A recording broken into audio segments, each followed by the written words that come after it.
आज से करीब 5 साल पहले साहिबो ये कविता लिखी थी। महाराणा प्रताप पे तो मैं क्या लिखता, श्याम नारायण पांडे जी ने जो कविता लिख दी हल्दी घाटी, अद्भुत है, लेकिन मन में भाव थे, बचपन से सुन रहा था महाराणा को, चित्तौड़ को, मेवाड़ को, तो मैंने कहा लिखूंगा तो महाराणा पे नहीं लिख सकता तो उनके चेतक पे लिखूंगा, उनके घोड़े पे लिखूंगा, उनके अश्व पे लिखूंगा, लेकिन कविता जरूर लिखूंगा। वो कविता आपको सुनाने आया हूं। एक और वजह से आया हूं, छोटे ठाकुर की जमीन है ये, महाराणा की, सिसोदिया वंश का वो सूरज, और मैं उत्तर प्रदेश से आता हूं। मैं सूर्य वंश के बड़े ठाकुर मर्यादा पुरुषोत्तम भगवान श्री राम की जमीन से आता हूं। बेटे और आप सबको न्योता देने आया हूं। आज रामनवमी के दूसरे दिन खड़ा हूं बड़ी सादरी में, आपको न्योता देने आया हूं। छोटे ठाकुर के घर वालों, बड़े ठाकुर की अयोध्या बुलाती है, जनवरी 2024 में आइए, रामलला का मिलकर दर्शन करते हैं।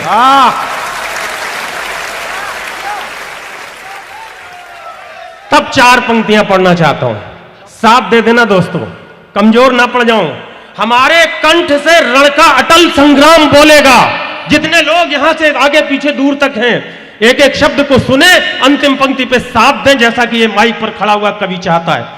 हमारे कंठ से रण का अटल संग्राम बोलेगा, भले कोई न बोले पर अजय अंजाम बोलेगा, भले कोई न बोले पर अजय अंजाम बोलेगा। अरे हमारे राम जी के नाम पर यदि आंच आई तो, हमारे राम जी के देश पर यदि आंच आई तो, हाथ उठाना बड़ी सादरी वालों, हमारे राम जी के देश पर यदि आंच आई तो, जो बेटा राम का होगा वो जय श्री। सब उठे, एक बार पूरा सदन अगर उठा ले मुट्ठियां बांध के, तो मुझे लगेगा कि सही जगह वीरों के बीच, चक्रवर्तियों के बीच कविता पढ़ना हो। पूरा सदन एक बार मुट्ठियां बांध के दोनों हाथ बोलिए जय जय श्री राम। अभिनंदन करता हूं, ये तो बस आपको मुखातिब करने का मेरा मन था, आप जुड़ गए हो। मैं वो कविता जिसको 6 वर्ष से लिए घूम रहा हूं, अपने उत्तर प्रदेश में पढ़ ली, दिल्ली में पढ़ ली, तमाम उन राज्यों में पढ़ ली, आज डॉक्टर कुमार विश्वास और दीपिका जी के आशीर्वाद से उस जगह पढ़ने आया हूं जिस मिट्टी के लिए ये कविता लिखी। एक बार तालियां बजा के हौसला दे दीजिए, शुरू करता हूं। अच्छी कविता है, पढ़ो बेटा पढ़ो। क्या है हल्दी घाटी का युद्ध, कैसे अंतर था। विश्व में बहुत सारे युद्ध हुए, भारत में भी बहुत सारे युद्ध हुए, लेकिन हल्दी घाटी का युद्ध अलग कैसे था। दूसरे सवार किस पर बैठ के लड़े और हमारे महाराणा प्रताप किस पर बैठ कर लड़े। खासतौर से बेटियां माताएं बैठी हैं, बच्चे बैठे हैं। मेरा मिशन है कि महाराणा प्रताप को लोग भूल न जाएं, चेतक को लोग भूल न जाएं, झाला माना को भूल न जाएं। आपका काम मैं कर रहा हूं, पूरे देश में सुना रहा हूं। तो आज जब आपके घर में आया हूं तो थोड़ा ज्यादा आशीर्वाद मांगने का मन लेकर के आया हूं, सुनिएगा। मुगलिया काल में जलालुद्दीन अकबर के गाल पर कमाल के चांटे सा पड़ा था युद्ध। थोड़ा सा इको दे दो भाई, आवाज बढ़ा दो। मुगलिया काल में जलालुद्दीन अकबर के गाल पर कमाल के चांटे सा पड़ा था युद्ध। राजा मेवाड़ के प्रताप महाराणा, उनके माथे पर सोने के मुकुट सा जड़ा था युद्ध। हल्दी की घाटी में, वीर परपाटी में, मेवाड़ की माटी में मौत सा अड़ा था युद्ध। दूजे युद्ध, अन्य युद्ध, घोड़े पर बैठ लड़े शेर, वहां शेर पर सवार होकर शेर ने लड़ा था युद्ध। शेर पर सवार होकर शेर ने लड़ा था युद्ध। 4 पंक्तियां और सुनाता हूं, कविता शुरू करता हूं। भारत की माटी का वंदन अनेक बार। भाई साहब ऐसी शर्ट वाले थोड़ा सा मुखातिब हो जाओ प्लीज। नहीं, अच्छा लगता है जब सब लोग, बहुत तेजस्वी लोग बैठे हैं। अभी हम लोग बीते 1 महीने से कविता पढ़ रहे हैं भाई साहब, जब से होलियां शुरू हुई, होली के कार्यक्रम, नवदुर्गा के कार्यक्रम। मैं आज गारंटी के साथ कहता हूं, डॉक्टर साहब के भी 3 मंच पढ़ लिए बीते दिनों, लेकिन जो एनर्जेटिक लोग, जो ऊर्जावान लोग, जो कविता को पीने और जीने वाले लोग बड़ी सादरी में मिले, आज तक किसी मंच पे नहीं मिले। इसलिए मैं आपको प्रणाम करता हूं, अभिनंदन। क्या कविता सुनते हो आप लोग, निवेदित करता हूं। भारत की माटी का वंदन अनेक बार चंदन समान इसे मस्तक लगाता हूं। वीर रजपूतों की वसुंधरा ये वीर भूमि, रंगीले राजस्थान को मस्तक झुकाता हूं। चेतक के सवार महाराणा प्रताप, उन्हें श्रद्धा की शौर्य शब्द समिधा चढ़ाता हूं। तालियों की गूंज से हौसला बढ़ाओ आप, चेतक की टापों की गूंज सुनवाता हूं। चेतक की टापों की गूंज सुनवाता हूं। दोनों हाथ ऊपर उठाओ एक बार हवा में, बोलो महाराणा प्रताप की। हैं, ऐसे रहो ना, जागृत होकर के सुनो। मैं कविता निवेदित करता हूं आप सबको बहुत विनम्रता के साथ। आपने ऐसा हीरो दिया, ऐसा नायक दिया कि हम उस पर कविता लिख पाए और देश में कुछ नाम कमा पाए, इसलिए आपको प्रणाम करता हूं, विनम्रता के साथ कविता निवेदित करता हूं। पानी है बनास का, इस पानी से तुम तनमन धो लो। आज जब राजस्थान में खड़ा हूं, चित्तौड़ में खड़ा हूं, तो मुझे बताने की जरूरत नहीं है बनास किसका नाम है। बनास एक नदी है, कुंभलगढ़ के पास से चित्तौड़ मेवाड़ में बहती है। यही वो नदी है जिसका पानी पीकर राणा प्रताप की शिराओं में वो तेजाब खौला। एक बार नहीं, हल्दी घाटी के युद्ध से लेकर दिवेर की घाटी तक 6 बार पटक के मारा अकबर को। तब जब इस देश में कोई उल्टे हाथ से इतिहास लिखने वाला कहता है अकबर द ग्रेट, अकबर महान, तो मेरे जैसे छोटे कवि को पीड़ा होती है। आज झालामाना के शहर में एक बात जिम्मेदारी के साथ कहना चाहता हूं, और अगर आपको भी गर्व हो तो बड़ी तालियां उठे जब कोई कहता है अकबर द ग्रेट। मुझे दिक्कत होती है, बड़ी सादरी के मंच पर भावुक हृदय के साथ कहता हूं, रहते इतिहास में भारत की हिस्ट्री में अगर एक कोई योद्धा महान था, अगर एक कोई रणबांकुरा महान था, तो वो अकबर द ग्रेट नहीं था, वो हमारा महाराणा प्रताप महान था। उसकी कविता सुनाने जाता हूं आप लोगों को। पानी है बनास का, इस पानी से तुम तनमन धो लो। इस बहादुरी की धरती में तुम पौरुष की फसलें बोलो। तुम वीर पुत्र हो वीरों के, वीरों जैसे निर्भय डोलो। बस एक धर्म है देशभक्ति, तुम उसके अनुयायी हो लो। है प्यार अगर इस धरती से, तो फिर दोनों बाजू खोलो। राणा चेतक के साथ साथ भारत माता की।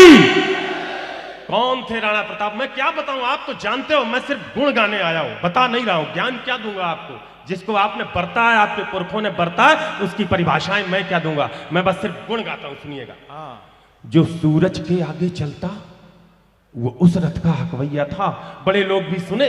जो सूरज के आगे चलता, अरुणी, जो सूरज के आगे चलता वो उस रथ का हकवैया था। जो नाव डूबती जाती थी वो उसका प्रबल खिवैया था। उस नर नाहर ने मातृभूमि का पूरा कर्ज उतारा था। राणा प्रताप मेवाड़ गगन पर चमका एक सितारा था। ये उदय सिंह राणा का सुत बचपन से ही अभिमानी था। उदय सिंह को जानते हैं ना कि भूल गए? वही छोटा सा बालक जिसकी रक्षा के लिए कुंभलगढ़ की एक धाय मां पन्ना ने अपने कलेजे का टुकड़ा चंदन बलवीर की नंगी तलवार के सामने इसलिए रख दिया कि आने वाला इतिहास उदय सिंह की रक्षा करे और उसके कारण कोई महाराणा प्रताप पैदा हो जो अकबर के सामने योद्धा की तरह खड़ा हो सके। आइए उस पन्ना के लिए तालियां मांगता हूं आपसे। उस युद्ध में भी यहाँ के झाला शहीद हुए थे बंजीर से लड़ते हुए। जी बिल्कुल। तो ऐसी धरती पर खड़ा हूं, मैं निवेदित करता हूं, जो सूरज के आगे चलता वो उस रथ का हकवैया था। जो नाव डूबती जाती थी वो उसका प्रबल खिवैया था। उस नर नाहर ने मातृभूमि का पूरा कर्ज उतारा था। राणा प्रताप मेवाड़ गगन पर चमका एक सितारा था। ये उदय सिंह राणा का सुत बचपन से ही अभिमानी था। आकाशी विद्युत सा चंचल यह चक्रवात तूफानी था। जो जन्म लिया अंजनी कोख से वीर व्रती हनुमंता ने। अच्छी लाइन है। वैसे ही सिंह जना था ये श्री बाई जी जयवंता ने।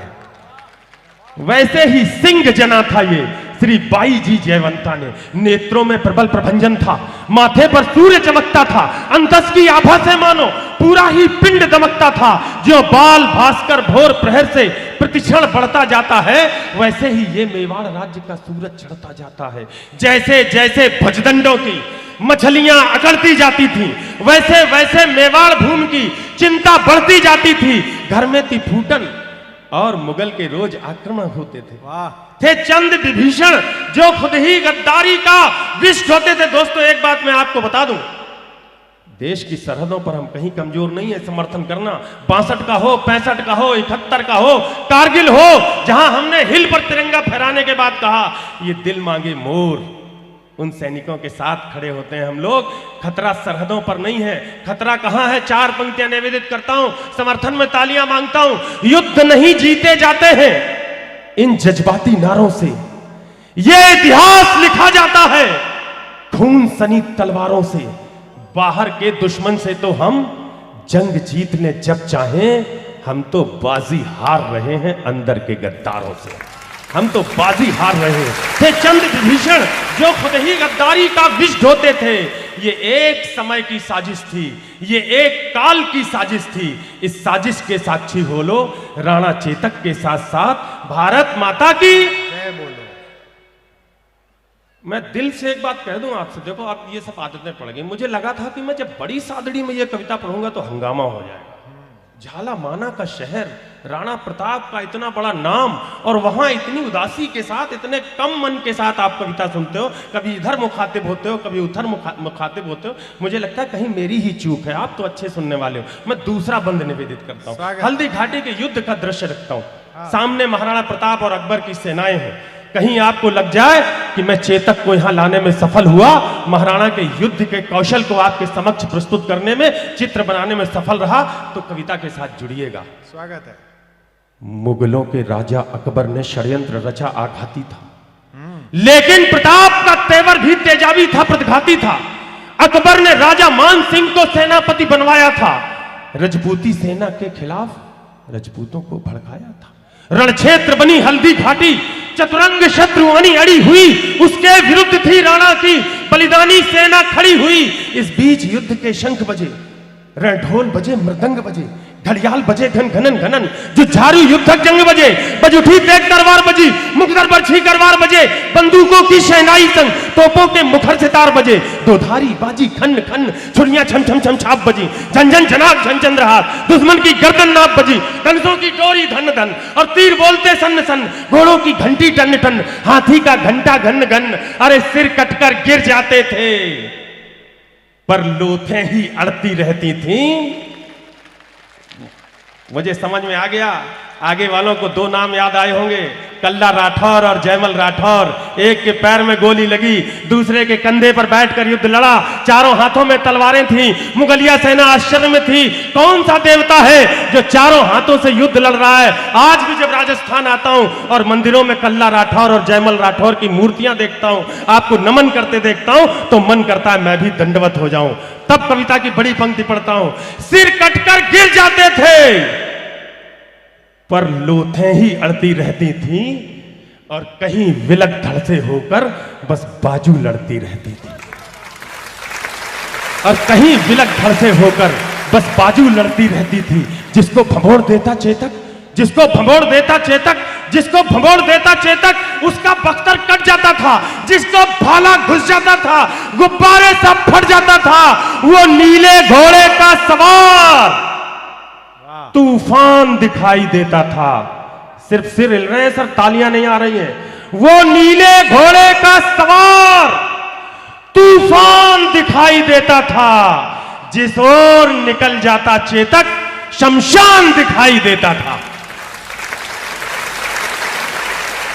अब कोशिश करता हूं, लगता है कि अब आ रहे हो उस स्थिति में कि महसूस करोगे कि चेतक है। वो नीले घोड़े का सवार तूफान दिखाई देता था। जिस ओर निकल जाता चेतक, शमशान दिखाई देता था। टप टप टपाक टप टप टपाक टप टप टपाक टप टप टपाक टप टप टपाक टप टप टपाक टप टप टपाक टप टप टपाक टप टप टपाक टप टप टपाक पदचाप सुनाई देती थी। चेतक दिखता थोड़ी न था, बस टाप सुनाई देती थी। चेतक दिखता थोड़ी न था, बस टाप सुनाई देती थी। उस नीले घोड़े का कौतुक, उस नीले घोड़े का कौतुक देखो, अपनी आंखें खोलो। राणा चेतक के साथ साथ भारत माता की जय बोलो। कविता का सबसे आग्नेय बंद निवेदित करता हूं, युद्ध का।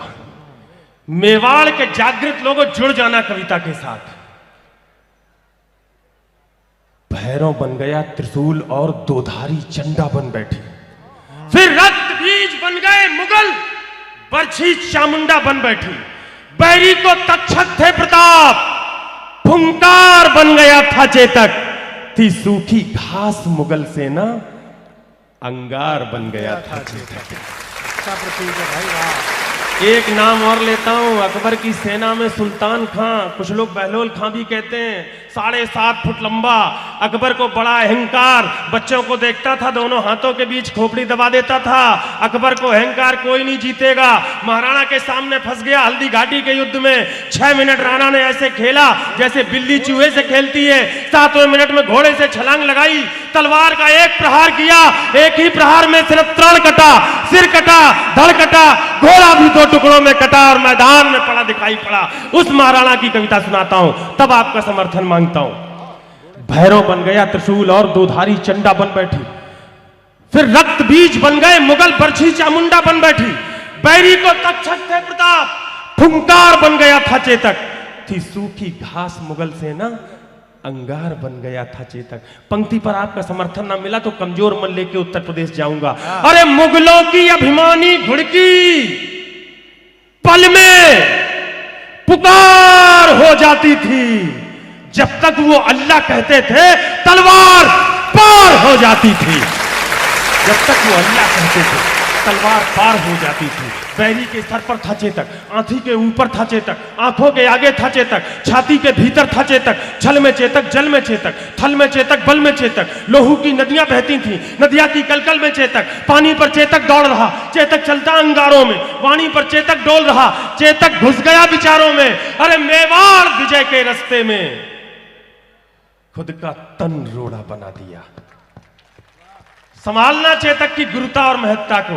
मेवाड़ विजय के रास्ते में खुद का तन रोड़ा बना दिया, चेतक योद्धा बन गया और मुगलों को घोड़ा बना दिया। चेतक योद्धा बन गया और मुगलों को घोड़ा बना दिया। चेतक कहता रणचंडी से, चेतक कहता रणचंडी से, आओ अपना खप्पर धो लो। राणा चेतक के साथ साथ भारत माता की जय बोलो। थी बाग मुक्त नीली आंधी, मर्जी से पांव उठाता था। राणा के एक इशारे पर चेतक फौरन मुड़ जाता था। बैरी सेना के सागर में चेतक तैराकी करता था, जाते जाते मुड़ जाता था, बेहद चालाकी करता था। जिसके सीने पर चेतक की तगड़ी टापें पड़ जाती थी, उसकी छाती में भाले सी दोनों टांगें गड़ जाती थीं। था तभी अचानक मान सिंह हाथी असवार नजर आया। राणा के संग चेतक की भी आंखों में खून उतर आया। राणा कोई कौतुक करते, इससे पहले वह घूम गया। अग्नि टांगों का प्रबल वार हाथी का मस्तक चूम गया। आघात अश्व का भारी था, सहकर हाथी लड़खड़ा उठा। इतने में राणा का भाला विद्युत जैसा गड़गड़ा उठा। गद्दार ठहर जा, पूर्ण हुए सब पाप तुम्हारे लगते हैं। तू भूल गया रण कौशल में हम बाप तुम्हारे लगते हैं। मच गई खलबली मुगलों में, मच गई खलबली मुगलों में। राणा राणा का शोर उठा घनघोर समर के अंधकार में, जैसे कोई भोर उठा। आगे करुणा का सागर है, आगे करुणा का सागर है। इस करुणा में थोड़ा रो लो। राणा चेतक के साथ साथ भारत माता की जय बोलो। कविता का अंतिम बंद निवेदित करता हूं। जो संवेदनशील लोग हों वो संवेदन के साथ कविता सुने। लोगों ने आरोप लगाया बहुत चिल्ला के पढ़ते हैं वीर रस के कवि, बहुत क्रोध की कविता पढ़ते हैं। मैं आज बड़ी सादगी में एक बड़ी बात कहना चाहता हूं। मैंने कोई क्रोध की कविता नहीं लिखी, मेरी कविता प्रेम की कविता है, जो राणा और चेतक के प्रेम पर निर्धारित है। मैं सीधे सीधे निवेदित करता हूं। स्वागत है, बहुत अच्छी कविता। राणा के प्रबल प्रहारों का न तोड़ दिखाई देता था, न हल्दी घाटी में चेतक का जोड़ दिखाई देता था। संख्या बल में अकबर का दल राणा के दल से भारी था। हजारों घाव लगे थे पर राणा का हमला जारी था। घिर गया श्रगालों में नाहर, राणा को संकट बूझ गया। पर एक लिंग का हठीपूत 2 धारी लेकर जूझ गया। अब सुनो अपने हीरो जिसकी मूर्ति लगाई है, उनका नाम भी सुनो और उनका काम भी सुनो। इतने में झाला आ पहुंचे। तालियां दो एक बार कम से कम झाला के लिए। इतने में झाला आ पहुंचे। बोले राणा प्रस्थान करो, तुमसे कल को आशाएं हैं, कुछ उसका भी तो ध्यान करो। राणा बोले रण में झाला, मैं इंच इंच कट सकता हूं, पर पैज भवानी तुलजा की मैं कभी नहीं हट सकता हूं। तब एक लिंग का नाम लिया झाला ने, तब एक लिंग का नाम लिया। दे घोर शपथ झाला बोले, दुश्मन का वार लिया खुद पर, होकर लखपत झाला बोले, इनको मैं धूल चटा दूंगा। क्या दोस्ती रही होगी यार, इनको मैं धूल चटा दूंगा। देखो तुम कल के मंगल को। झाला ने कसम दिलाई तो राणा चल निकले जंगल को। बढ़ते बढ़ते राणा मग में 21 गज का नाला आया। चेतक का तन था लस्त पस्त, लेकिन जैसे ज्वाला आया अपनी पूरी ताकत समेत चेतक फल्लांग लगा बैठा, राणा की रक्षा करने को अंतिम छलांग लगा बैठा। बहुत अच्छा पढ़ रहे हैं भाई, वाह वाह वाह अजय, बहुत अच्छे। उस नील अश्व ने स्वामी भक्ति का पाठ सभी को सिखा दिया। करवट लेकर बेजान शीश राणा चरणों में टिका दी। बहुत अच्छा। फिर लगा अचानक घोटक ने जैसे अपना मुंह खोला हो। घोड़ा बोल नहीं सकता, लेकिन कवि को कल्पना करने की छूट है, बोलता तो क्या बोलता। फिर लगा अचानक घोटक ने जैसे अपना मुंह खोला हो। चलते चलते जैसे शहीद चेतक ने बस ये बोला हो, मालिक मालिक मालिक मेवाड़ घराने का मैं कर्ज चुका कर जाता हूं, माथा सहलाकर विदा करो, मैं फर्ज निभा कर जाता हूं।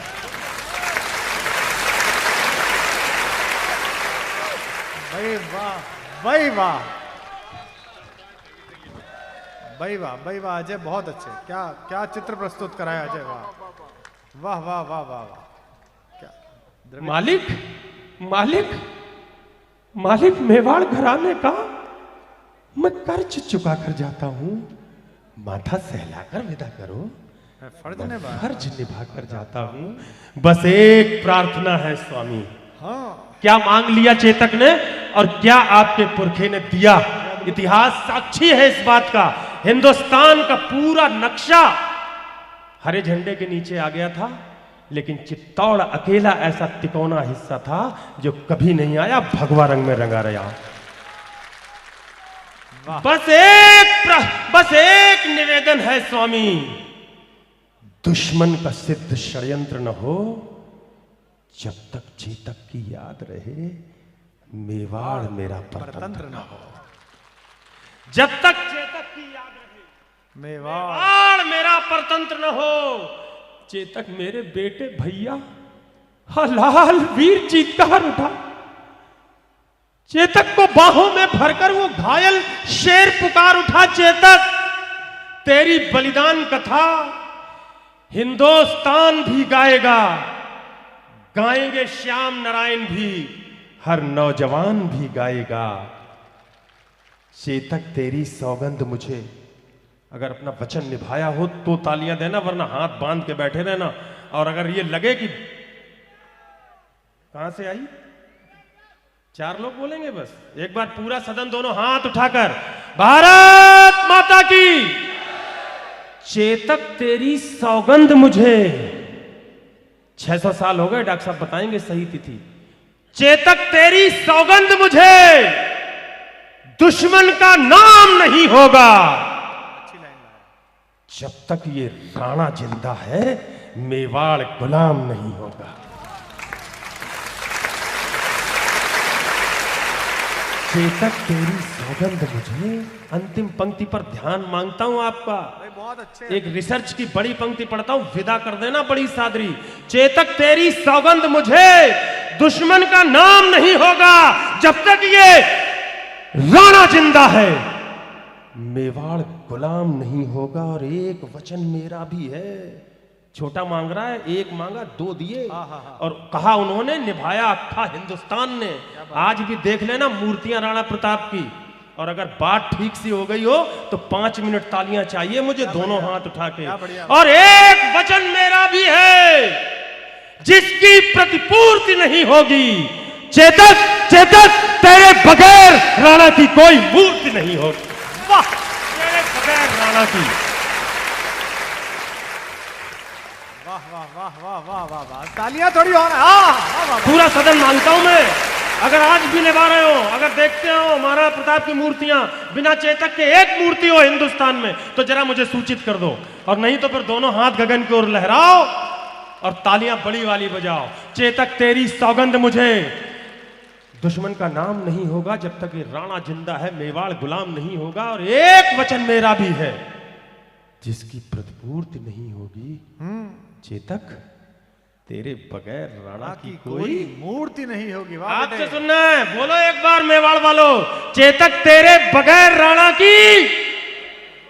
अंजाम अजय की विनती है, अंतिम निवेदन आज के मंच का। अंजाम अजय की विनती है, अब तो दोनों बाजू खोलो, राणा चेतक के साथ साथ भारत माता की। बोलो महाराणा प्रताप की, बोलो वीर वरदानी चेतक की, बोलो झाला माना की। बहुत बहुत अभी